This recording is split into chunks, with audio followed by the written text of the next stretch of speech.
Hello friends, நம்ம இன்றைக்கி எதை பற்றி பார்க்க போனால் மல்லி வேறு போகிற எபிசோடில் என்ன இன்ட்ரெஸ்டிங்கான சுவாரஸ்யமான விஷயம் நடக்க போதாங்க பார்க்க போகிறோம். வாங்க வீடியோக்குள்ளே போயிடலாம். நம்முடைய மல்லியை பார்த்தீங்கன்னா இந்த ராஜேஸ்வரி ரஞ்சிதா விடிஞ்சு விடியாதமாக பார்த்தீங்கன்னா வெளியே இருக்கிற நம்ம மல்லிக்கிட்ட வேணுமுனே வம்பெழுக்கணும்னு போகிறாங்க. எங்கடி போயிருந்த மல்லி, எங்கே ஒழுக்கங்கிட்டு நடத்த அந்த மாதிரி போயிருந்தியா அப்படின்ற மாதிரி தேவையில்லாத கேள்வியெல்லாம் கேட்குறாங்க. நம்முடைய மல்லி பார்த்தீங்கன்னா ரொம்ப மனதளவில் பாதிக்கப்பட்டு ஏங்க இப்படியெல்லாம் பேசுகிறீங்க, கொஞ்சம் கூட அறிவில்லை இல்லையா, ஏதோ ஒரு எமர்ஜென்சின்ட்டு தான் நான் வெளியே போனேன், அண்ணனுக்கு ஆக்சிடென்ட்னு சொன்னாங்க அப்படின்ட்டு தான் நான் வெளியே போனேன். கடைசியில் என் மேலே இப்படி ஒரு பழியை சுமத்துறீங்களே, நீங்கள் தான் நைட்டு கதவை சாத்தியிருக்கீங்கன்னு எனக்கு நல்லாவே தெரியுது, நீங்கள் நீங்கள் பேசுகிற இதுலையே அப்படின்ற மாதிரி நம்முடைய மல்லி பேசுகிறாங்க. ஆமாண்டி, நான் தாண்டி கதவை போட்டுனேன், உன்னுடைய வண்டவாளத்தை தண்டவாளம் ஏற்றாத நான் விட மாட்டேன்டி அப்படின்ற மாதிரி எல்லாம் கூச்சல் போடுறவர்களுக்கு விஜய் வராங்க. வந்துட்ட அப்புறம் பார்த்தீங்கன்னா விஜய் பண்ணுற காரி தண்ணி பார்த்தியா, இவளால் நம்ம அக்கா பக்கத்தில் தலையை காட்ட முடியாது, அப்படியே பார்த்துட்ட வேலையை பார்த்துக்கிட்டு இருக்கா அப்படின்ற மாதிரி பார்த்தீங்கன்னா நம்முடைய ராஜேஸ்வரி விஜய்கிட்ட சொன்னது பார்த்தீங்கன்னா அப்படி என்னக்கா பண்ணிட்டா அப்படின்ற மாதிரி பார்த்தீங்கன்னா கேட்குறாங்க.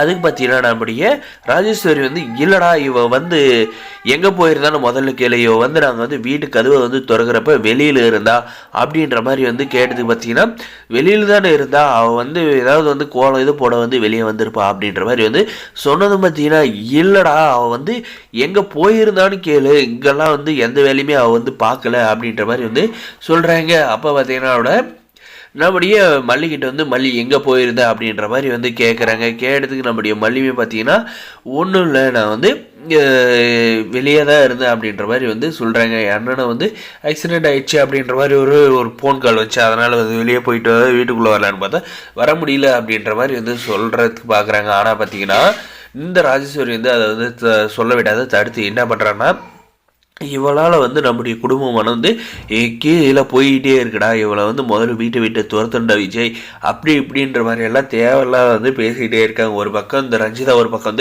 பாயிண்ட் எடுத்து கொடுக்குன்ற பேரில் நல்லா நம்மளுடைய மல்லியை அவமானப்படுத்துகிற மாதிரியே பேசுகிறாங்க.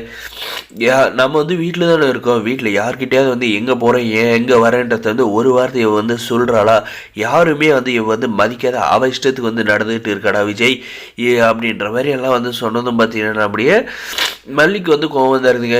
சரி, அப்படி என்னங்க நான் உங்களுக்கு தெரியாத நடந்துக்கிட்டேன், உங்ககிட்ட என்னத்தை சொல்லாத போயிருக்கேன், நைட்டு தான் சொல்லாத போனேன், சரி அது கூட எதுக்காக போனன்றதை நீங்களே சொல்லிடுங்களே அப்படின்ற மாதிரி கோவப்பட்டு நம்முடைய மல்லி பேச ஆரம்பிக்க போகிறாங்க. நம்முடைய ராஜேஸ்வரி பார்த்தீங்கன்னா இதை எப்படி நம்ம விஜய்கிட்ட சொல்ல போகிறாங்க, ஏதாவது மாற்றி சொல்லி நம்முடைய மல்லிக்கு கலங்க வர வைக்கிற மாதிரி பண்ண போகிறாங்களா, இல்லை நம்முடைய மல்லி மேலே எந்த ஒரு தப்பும் இல்லை அப்படின்றது நம்முடைய விஜய் புரிஞ்சுக்கிட்டு நடத்தையாக இருப்பாரா அப்படின்றதாக இருக்க போது. இதனால் பிரச்சனை பெருசாக போனால் நம்ம இதில் தலையிட்டு இருந்தால் நமக்கு ஆஃபீஸ்க்கு டைம் ஆகுது அப்படின்னு சொல்லிட்டு இல்லைக்கா அவளை விட்டுடுங்க நான் பார்த்துக்கிறேன் அப்படின்னு சொல்லிட்டு ஆஃபீஸ்க்கு கிளம்பி போயிட போகிறாங்க. இந்த பிரச்சனை இப்படியே சால்வ் ஆகிற மாதிரி விட்டுட்டா நல்லா இருக்குன்னு நினைக்கிறேன். மறக்காது நம்ம சேனல் சப்ஸ்கிரைப் பண்ணாதான் மறக்காது சப்ஸ்கிரைப் பண்ணி அந்த பெல் ஐக்கனை ஆனில் போட்டு வச்சுக்கோங்க. அப்போ தான் நம்ம ஒரு வீடியோ எல்லாமே உங்களுக்கு நோட்டிஃபிகேஷனாக வருங்க. முடிஞ்ச வரைக்கும் ஸ்கிப் பண்ணாத பாருங்கள். தேங்க்ஸ் ஃபார் வாட்சிங் கைஸ்.